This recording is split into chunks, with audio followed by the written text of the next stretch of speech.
da primeira série do ensino médio. Estamos aqui hoje para mais uma aula de educação física comigo, professora Vanessa, e com a nossa intérprete Fran. Olá, Fran, tudo bem?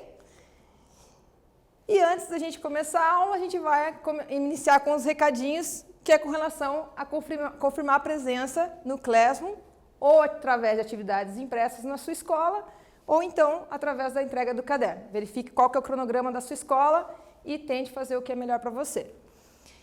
A aula de hoje é a aula 34, esgrima, categorias e principais regras. Vocês lembram que a gente viu na aula passada sobre a iniciação da esgrima e agora a gente vai se aprofundar um pouquinho mais nela. Então, o que a gente viu na aula anterior? A definição, a história, os equipamentos, a pista, a pontuação, o sistema eletrônico, os materiais alternativos, as armas e a esgrima de cadeira de rodas. E os objetivos da nossa aula de hoje? Então, os nossos objetivos hoje é que você identifique algumas regras, conheça as diferenças entre as categorias, conheça os principais movimentos e conheça mais algumas curiosidades desse esporte. E vocês descobriram quem que é a atleta que eu deixei na aula passada? Então, essa atleta ela se chama Nathalie Moilhausen. Ela é uma atleta que nasceu em Milão, na Itália. E ela se naturalizou brasileira para poder competir pela seleção brasileira. Então, ela tem uma história bem legal, a gente já vai falar sobre isso. A modalidade dela é espada. Ela foi bronze no PAN de 2015 e bronze também no PAN de 2019. Ela é campeã europeia e em 2019 ela foi campeã mundial. Então, ela competia pela Itália até 2014, quando ela recebeu um convite para participar pelo Brasil. E ela aceitou o convite e conseguiu, ano passado, ser campeã mundial. Ela tem uma característica que ela tem um afeto muito grande pelo seu pai. E, infelizmente, o pai dela faleceu em 2018. E ela fez uma promessa para o pai, deixou uma carta na mão dele, né, no seu funeral, dizendo que ia tentar ser a melhor do mundo. E em 2019, quando ela foi campeã mundial, ela falou, olha pai, consegui, né, o meu maior sonho era ter tirado a máscara e ter te abraçado, mas ela conseguiu deixar o legado dela e com certeza o pai deve estar feliz por isso. E uma frase dela bem legal é essa aqui, ó. Quando você não perde o foco do seu objetivo, do seu sonho, não tem como. O universo vai fazer qualquer coisa para que isso aconteça na sua vida. Então, isso serve para vocês também. Quando vocês tiverem um sonho, tiver algum ideal, não desistam, que o mundo vai conspirar para que isso aconteça. Óbvio que depende também, né, do seu esforço, da sua dedicação. Mas, com certeza, isso vai acontecer. Não deixe de dizer que não vai acontecer. Agora, as categorias da esgrima convencional. A gente tem a infantil. Dentro da infantil, a gente tem algumas divisões. Então, até 9 anos, de 10 a 11, de 12 a 13. Aí a gente tem pré-cadete, que entra mais ou menos na faixa etária de vocês, né, de 14 a 15 anos. Cadete, de 16 a 17. Juvenil, 19 a 20. Adulto ou livre, até 39 anos. Aí a gente entra nas categorias pré-veterano, 40 a 49. Veterano, de 50 a 59. Veterano 2, 60 a 69. E veterano 3 a partir de 70 anos. Agora, sobre as categorias da cadeira de rodas. É um pouquinho diferente da convencional. Então, a gente tem, acompanha aqui comigo, ó, nos slides. Então, a gente tem a categoria A, que é a categoria para quem tem amputação física. A categoria B é uma categoria para quem tem lesão medular. Então, aí é uma pessoa que já utiliza cadeira de rodas, tem uma lesão que é para baixo da cintura, né, da cintura para baixo. E, geralmente, a pessoa não consegue, quando ela faz um movimento para frente de ataque, o movimento é um pouco limitado, porque ela não consegue retornar tão fácil. Então, tem esse movimento limitado de ataque. E a categoria C é para dificuldades motoras mesmo. Então, são aquelas pessoas que tremem, que ela não consegue segurar a arma na mão. Então, alguém tem que enfaixar essa arma na mão dela para que ela consiga competir. Então, como a gente já viu também, não é uma luta, né? A gente não fala vai lutar esgrima, né? A gente vai jogar esgrima, apesar que é uma luta, mas eles não usam essa nomenclatura. Então, continuando lá, acompanha aqui nos slides, as classificações. Então, tem as categorias e agora as classificações. Então, a classe 1A são as pessoas que não têm equilíbrio e tem algumas limitações no braço armado.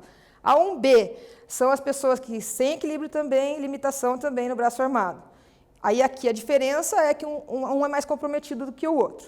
Aí tem a 2, que a pessoa tem o total equilíbrio na cadeira e o braço armado também normal. A 3 tem um bom equilíbrio, é sem suporte das pernas e o braço armado também normal. A 4, um bom equilíbrio, o suporte ele tem um suporte nas extremidades superiores e braço armado também normal. E as limitações mínimas, que são aquelas pessoas que têm os membros inferiores comparável a uma amputação, como se fosse para baixo do joelho. Então, é uma amputação que não é tão grande como as demais. Eu trouxe para vocês aqui uma imagem. Essa italiana ela é bem conhecida. O nome dela é Beatrice Viu, ou muito conhecida como Bebe Viu. Ela é uma atleta que ela praticava esgrima desde os 5 anos de idade. Quando ela fez 11 anos, ela adquiriu uma leucemia tipo C, uma meningite, ela teve uma meningite tipo C, e aí com isso, ela ficou 6 meses internada e teve que amputar os 2 braços e as 2 pernas. O que aconteceu? O pai dela falou para ela uma frase bem conhecida assim por eles, que é a seguinte, ó, ele dizia que a vida é um barato. Então, a frase que ela leva para a vida dela é essa.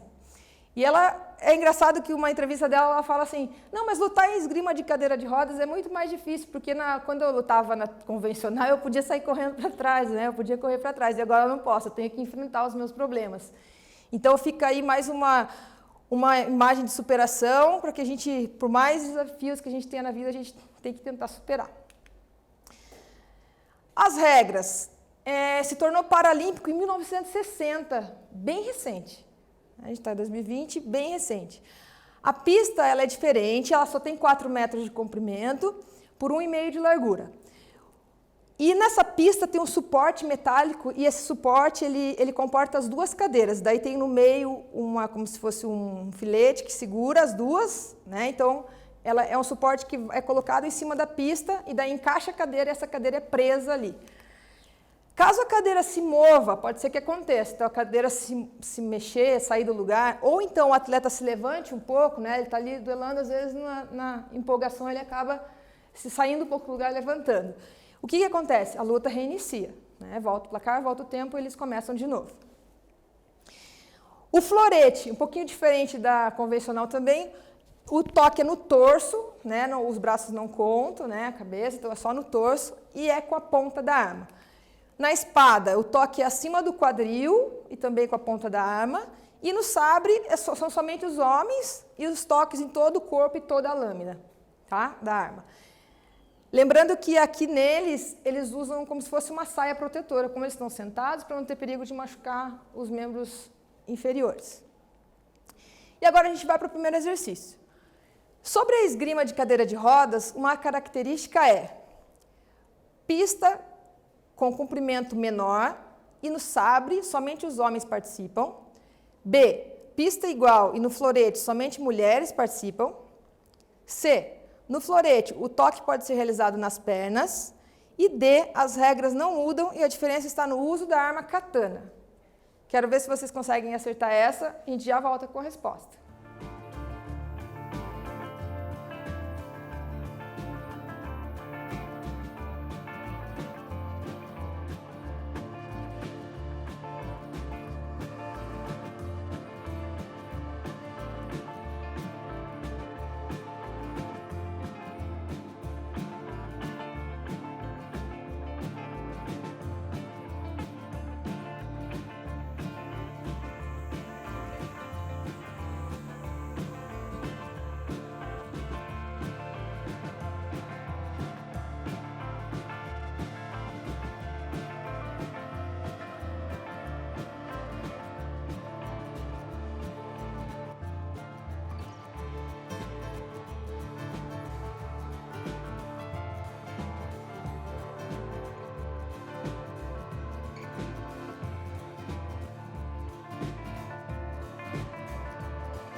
Voltamos agora e vamos ver a resposta correta. Letra B. A pista é com comprimento menor, lembra que ela é menorzinha porque as cadeiras ficam fixas, e o sabre, somente os homens participam. Algumas curiosidades. Curiosidades da esgrima em si. As potências mundiais, Itália, Coreia do Sul, França, Rússia e Hungria. Na esgrima vence quem é mais hábil e não mais forte, então você tem que ser mais habilidoso. Em 1924, foi o ano da primeira participação das mulheres em Olimpíadas com a esgrima. As armas não possuem fio ou ponta afiada, a gente já viu isso na aula passada. O uniforme e as máscaras possuem proteção e são muito resistentes. A roupa é feita com fibra sintética de coletes à prova de balas, que é o Kevlar. Então, a roupa ela é feita daquele mesmo material que a gente comentou, e aqui uma imagem dessa fibra sintética aí, que é utilizada nos coletes à prova de balas. A máscara é de aço trançado e aguenta a pressão equivalente a um disparo de 45 milímetros. Então, aqui só uma representação, né? Então, não tem perigo dessa lâmina, né, ultrapassar a máscara, né, por conta dessa segurança que foi feita, esse material. É obrigatória a saudação antes do início do combate.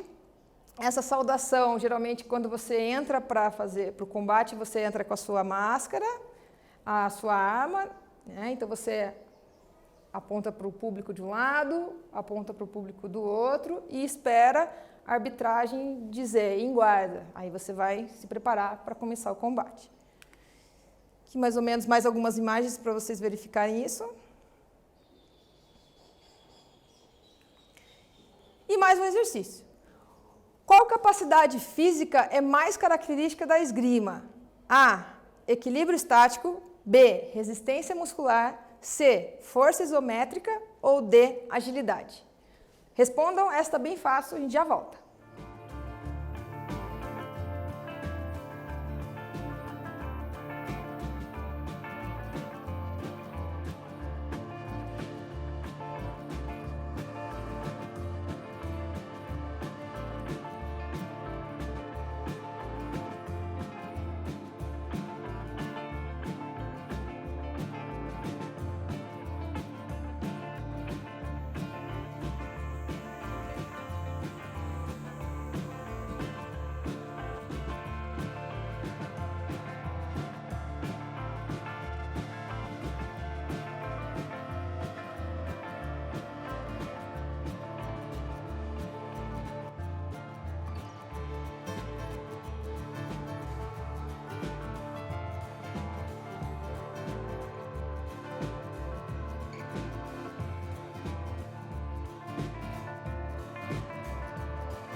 Voltamos, e antes da gente continuar, só quero fazer uma correção no exercício anterior.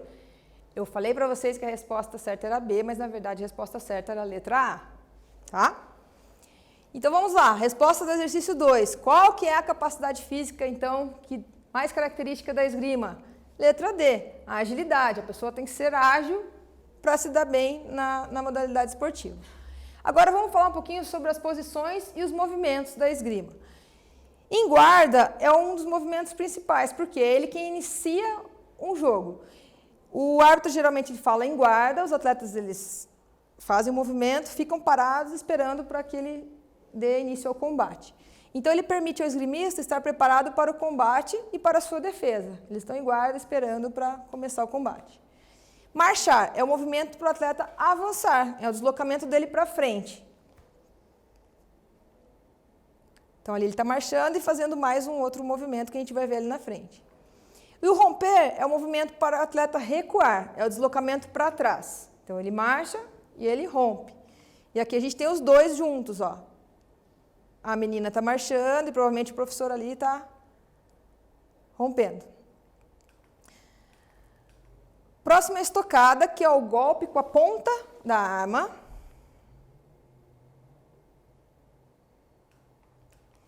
O afundo, que é o ataque do atleta sobre o adversário, com um alongamento do braço e a movimentação da perna à frente. E também estica o braço para trás, ó. A imagem dá para ver bem como que é o afundo. Balesta é o salto curto em direção ao adversário, finalizando na posição de afundo. Então, é uma junção dos dois. Ele salta e finaliza com o afundo. Ó. Vocês já sabem também, quando acende a luz do capacete, é que ele marcou o ponto. Do capacete não, da máscara, perdão. Flecha é o ataque veloz para pegar o adversário de surpresa. É uma corrida bem curta e rápida. Nesse duelo dá para a gente ver, e os dois eles fazem movimento de flecha juntos e tem a pontuação simultânea.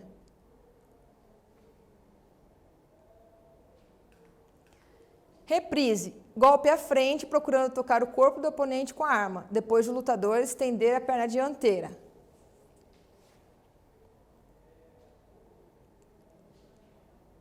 Esses movimentos estão em câmera lenta, mas na hora é muito rápido. Por isso, né, vocês sabem o sistema eletrônico para não ter falhas. A resposta é a ofensiva após um bloqueio de ataque adversário. Então, eu faço uma parada e daí eu dou uma resposta. E agora o exercício 3. Qual o nome da posição inicial para a luta de esgrima? Letra A, flecha. B, afundo. C, guarda, ou D, romper. Veja qual que é a resposta correta, já voltamos.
Vamos ver a resposta correta?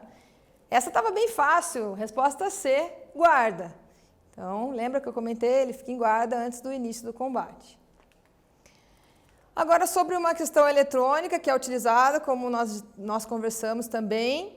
Então, aqui algumas imagens. Esse aqui é um fio. Esse a gente tem o fio que vai na máscara e também no corpo, né? E também na sua arma, no corpo que a gente fala que vai na arma. Aqui a enroladeira, que é onde esse cabinho encaixa nesse fio que está no corpo. Para quê? Para que ele mande o sinal do sensor, né, da minha arma. A hora que eu encostar, toquei no adversário, vai me dar o sinal lá que vai acender a luz para dizer que eu toquei. E aqui são equipamentos que estão tentando tirar esses fios e colocar um sistema mais moderno. Então, aqui algumas imagens desses aparelhos. Algumas curiosidades. Para quem gosta, né, da série de Star Wars, eu trouxe aqui uma luta de sabre, de luz. E já acontece, acho que na França eles estão tentando, já fizeram uma federação dessa disputa aqui de sabre de luz, para que as crianças tomem gosto também, por ser diferente, gostarem da questão da luz e tal, então já tem essa modalidade. Essa aqui é uma atleta americana, ela ganhou ouro também nas Olimpíadas, e a Barbie lançou a primeira boneca com esse hijab, que é esse véu, né, essa espécie de véu islâmico. Então, essa Barbie ela já existe, é uma série que eles fizeram, que valoriza as mulheres que tiveram bastante influência aí no mundo, e ela é uma delas, uma esgrimista, e ela tem sua própria Barbie. O treino em casa, então a gente pode treinar com esses tipos de alvo. Aqui é um alvo oficial da esgrima, vocês podem fazer em casa, vou deixar aqui para vocês olharem. Esse outro aqui é uma bolinha pendurada, então você vem com a arma e tenta encaixar, pode ser com a tua arma de material alternativo que você fez. Então tem várias formas de se treinar a esgrima. Aqui mais antigo também, o mesmo sistema que esse, né, porém bem maior. E aí a finalização, só para dizer que como a esgrima é um esporte também de bastante respeito com o adversário, essa questão de se cumprimentar o público, terminou a disputa ali, eles se cumprimentarem também, bem importante. E o exercício 4. Para a sinalização da pontuação, a esgrima atual utiliza o que para auxiliar na decisão da arbitragem? Então, o que eles utilizam para auxiliar nessa decisão do árbitro? A. Equipamentos de logística. B. Somente os árbitros. C. Equipamentos de proteção. Ou D. Equipamentos eletrônicos. Presta atenção, tá fácil também. Logo voltamos com a resposta correta.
Voltamos e vamos com a resposta correta.